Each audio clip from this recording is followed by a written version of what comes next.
Who is presenting? Chetan. Chetan. Okay.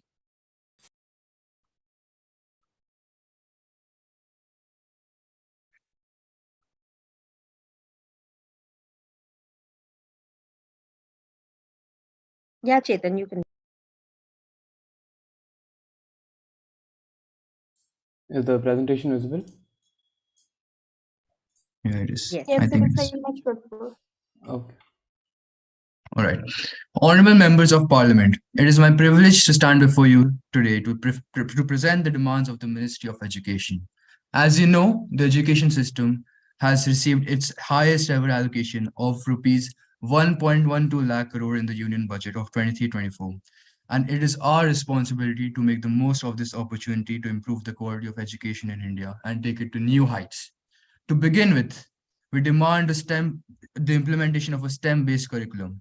The demand for STEM skilled workers is increasing globally, and it is essential that we equip our students with the necessary skills to succeed in the 21st century. By incorporating a STEM curriculum, we aim to increase the students' critical thinking, problem solving, and innovation skills, which help them not only in their future classes, but also in their day-to-day life. I'd like Chetan to present the points furthermore and elaborate on them. So, as per the current times, India has to focus on mathematics, science, and technology, which is a major part of today's world.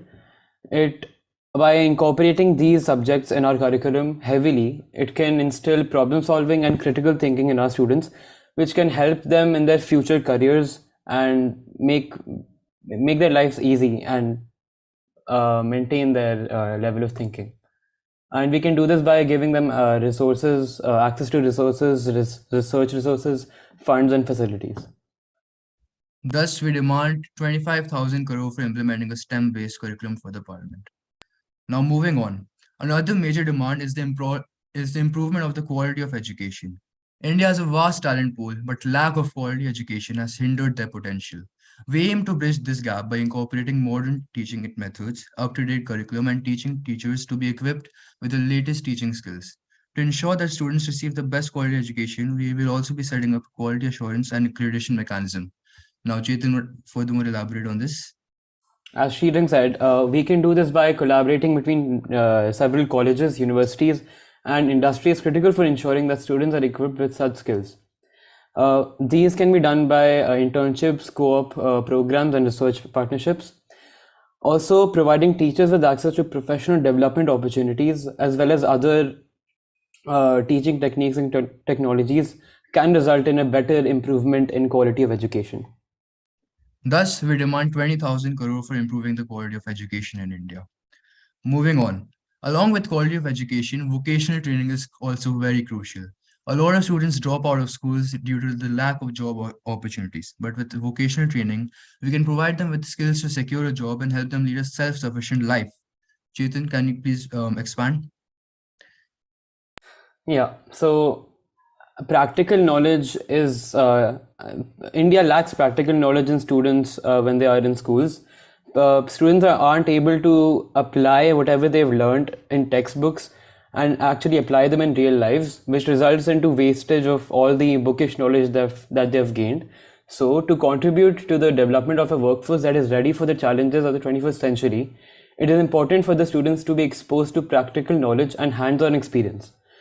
And also, it is crucial to promote an entrepreneurial and innovative culture. Thus, we demand 12,000 crore for providing vocational training in India.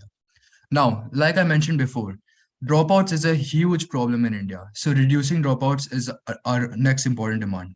India has one of the highest dropout rates in the world, and it is our responsibility to ensure that every student has access to quality education.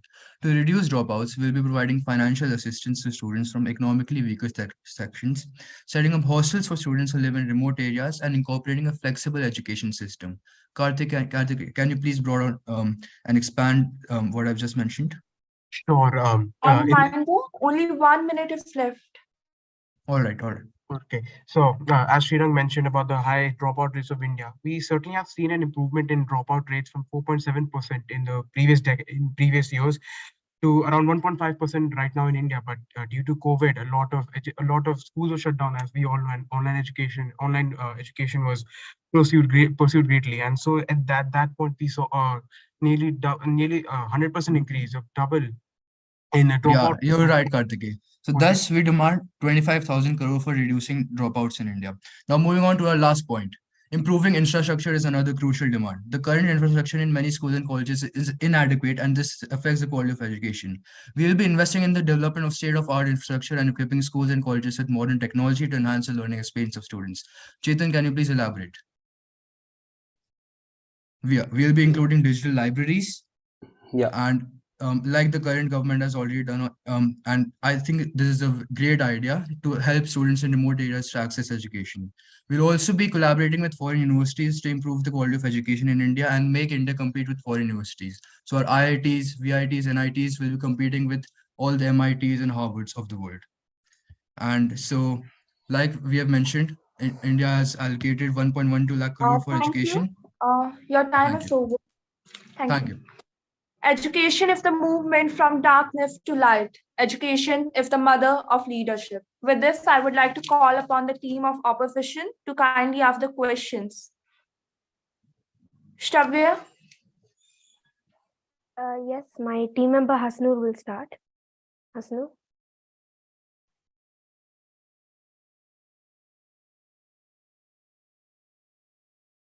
You can begin.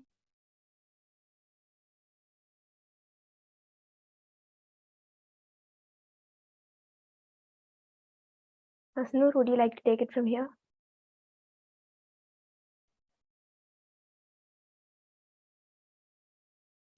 Hasanur, I think you're not audible.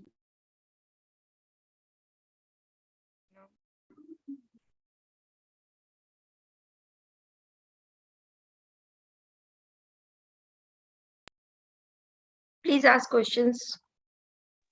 Anjana? Okay. So, according to the survey done by the National Assessment and Accreditation Council in June 2010, less than 25% of the total higher education institutions in the country were accredited. We are aspiring to be a global leader in education. So we need adequate, established, and accredited institutions to attract foreign students. And among those accredited, only a few universities and colleges were of quality to be ranked at A level. How will more educational institutions reach the top level? Right. So you mentioned that India is lacking in attracting foreign students and being able to compete with foreign universities, right? So that is one of the key problems that we'll also be focusing on, and we've allocated budget of 25,000 crore for that itself, because we are seeing mass migration of quality students in India and who are going to other colleges in US, UK, and Canada.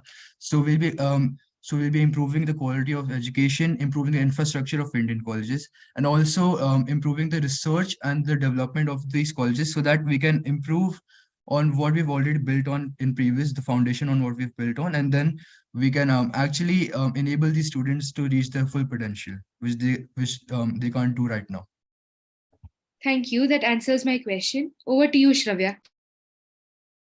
Okay, so you mentioned that you will be implementing a STEM-based curriculum throughout India, but doesn't this leave out essential training in life skills like social skills, survival skills, road rules, etc.? Why is Yeah, there no budget for introducing such topics in the school curriculum? so what you just mentioned comes under vocational training itself, and we've already allocated that much, and I'd like Karthikeya to broaden on what I'm just going to say. Yes. So as you mentioned, that a STEM-based curriculum might hinder the other aspects of education that you mentioned, social skills and other streams also, like the humanities, social sciences, etc. So what we really wanted to emphasize was on improving the quality of STEM-based education in India rather than only focusing on STEM-based education. So we are rather not trying to force STEM-based education in India, but rather trying to improve the quality of STEM-based education in India, because in the 21st century, it is the need of the hour in India, especially because we have such a large workforce. And so mobilizing that workforce is really important. Okay, well, so you seem to be focusing on vocational training and skills, but isn't this is like very job oriented? What about co-curriculars like fine arts and sports? These are still treated like hobbies in schools rather than streams. So how will you ensure that careers in such streams are encouraged? Careers in such streams, what you're saying, humanities and arts, all of that, is not really taken as a hobby. It's more of an extracurricular in school. In your personal experiences, you can take it as a hobby. But so what we've tried to say that again, the vocational thinking part is to promote an entrepreneurial and innovative culture, not only STEM based, and we're not degrading the quality of degrading the quality of education you get in terms of liberal arts or other humanities. We never said that. We said increasing the amount of funds that is put into STEM education and improve the quality of STEM education. Again, repeating what my partner Karthikeya said. That Right, is and what we're also trying to do. like adding on to him, so improving the quality of STEM is required because moving into the 21st century, technology is the key factor in a country's success. So we need to improve our quality of education in STEM related fields so that India can compete with other superpowers and India can itself become a superpower. With that being said, arts and humanities are crucial as well, and those also. So vocational training, what you just mentioned, is for people who are dropping out of school, so they need those basic life skills to survive and to really compete with other people as well in their life. So they can't be Only falling 1 minute behind. is left. All right, next question. So you said technology is a key factor. So but in rural areas, many children don't have basic access to digital devices and internet. So just a few computers in the school would not suffice. How would you plan to change that? That comes under the improving infrastructure. We've tried to allocate a budget of 40,000 crore for improving infrastructure, which includes rural areas and other areas where where children are not being, where computers and other systems are not available to children that easily. That part is covered in improving infrastructure. And what you said, Well, your time is over. Thank you for your presentation. Now, moving forward, we are living on this planet as if we had another one to go. Try to leave the earth a better